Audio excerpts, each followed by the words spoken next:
Bred Limousin Pur sydd yma yn hawlio'r sylw y bore yma. Tair Heffer arbennig iawn yma o'n blaenau ni.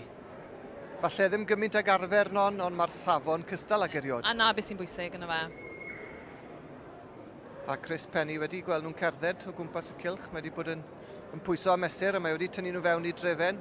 A wy'n credu mai dyma fydd y drefn terfynol. Dwi'n gweld rhyw newid mawr fan hyn nawr. Yr Heffer ogledd Lloegr dwi'n meddwl sy'n mynd i fynd â hi. Heffer rhif 8 o eiddo Mr Little a Donaldson.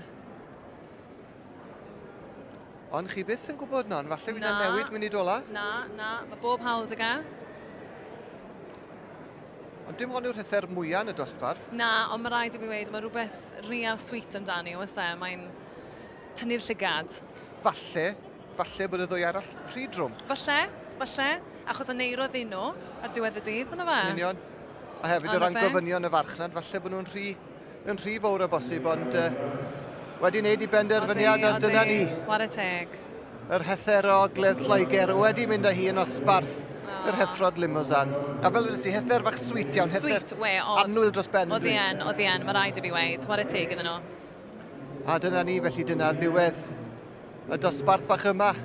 Ond dowch nôl ato ni nes ymlaen, achos mae yna lot fwy o wartheg o'r safon uchaf i ddod, a mae yna gystadlu da i ddod hefyd.